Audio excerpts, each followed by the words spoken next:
Benissimo, eccoci qua, bentornati. Questa è la seconda parte dei tutorial di Cubase, quindi andremo ad affrontare sempre di più a fondo questo meraviglioso software. Vi ricordo che per coloro che si fossero persi la puntata prima, come settarlo, come andare veramente ad aprire il programma e a muovere i primi passi, potete qua sopra cliccare il link per tornare al primo tutorial, al tutorial basic.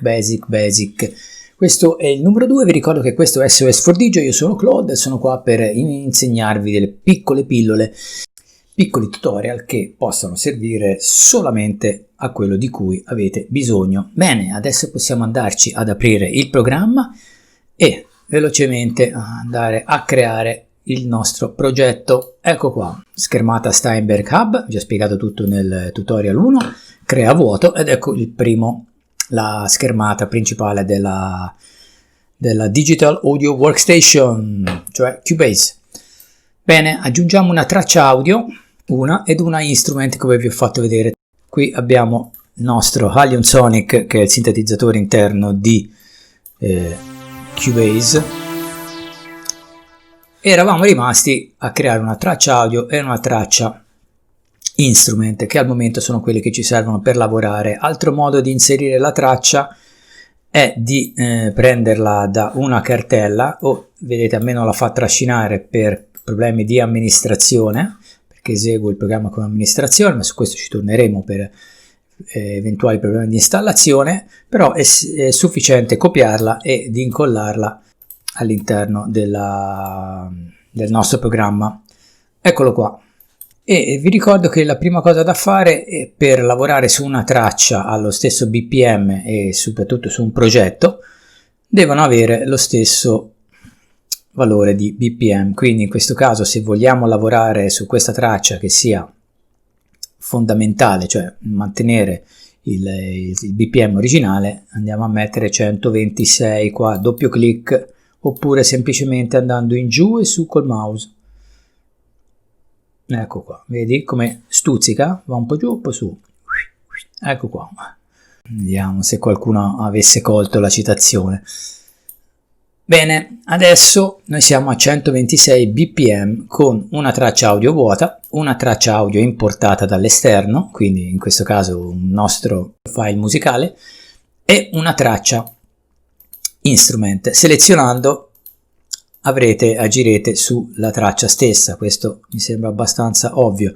A sinistra vi si aprirà una finestra che potete escluderla ed includerla da qui, quindi iniziamo a spiegare come funzionano anche alcune cose dell'interfaccia.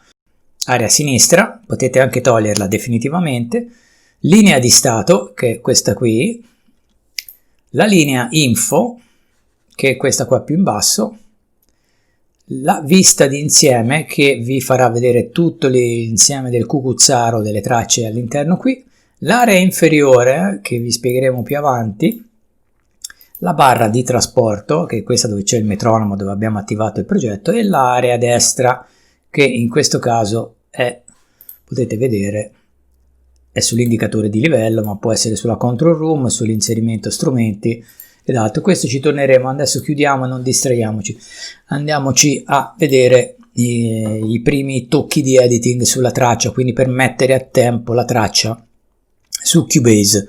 La cosa importante è quindi BPM 126, però vedete che come mai, se questa traccia è a 126, il progetto è a 126, è molto semplice. Vedete subito qua che qua c'è dello spazio.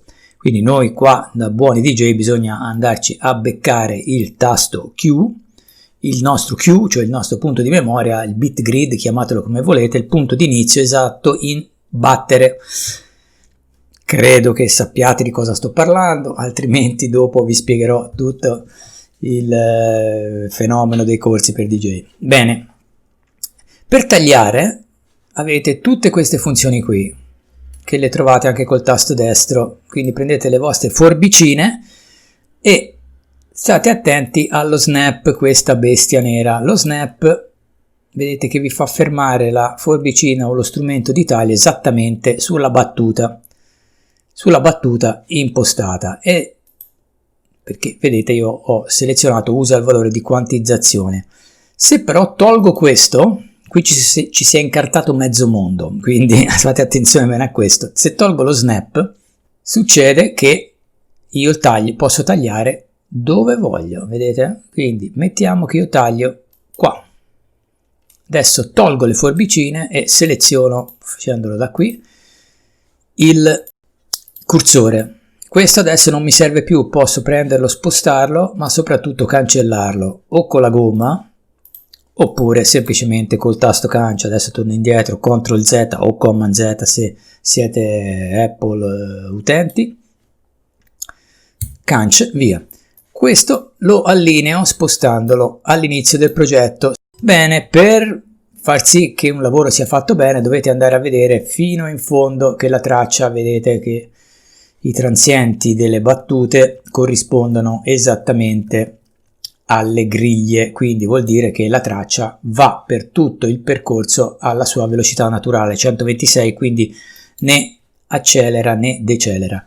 A questo punto avete messo a tempo la vostra prima traccia, potete farci tutto quello che volete, quindi metterci dei groove, inserirci una cassa, metterci delle altre cose a tempo, tutto ciò che girerà a 126 all'interno del progetto sarà a tempo. Tutto ciò che all'interno di questa schermata deve essere tutto alla stessa velocità, non è che la traccia può essere a 126 e la cassa a 120 o quant'altro, e anche tutto ciò che viene suonato deve essere a tempo, cioè adesso questo è un pad, prendendo un altro strumento che sia un pochino più ritmico, magari un basso. Quindi è ovvio che se io dovessi fare una bozza grezza al volo per andare a tempo con la traccia, dovrei seguire il metronomo o avere come riferimento la traccia sotto e suonarci sopra il basso alla stessa velocità. Eccoci qua, siamo pronti, disocchialiamoci e vi ricordo che esiste la pagina Facebook Corsi per DJ e Producer, lo vedete qua. E soprattutto l'informazione per chi non ne ha abbastanza di questi tutorial e volesse approfondire delle lezioni private ed online, può farlo su corsidjeproducer.com.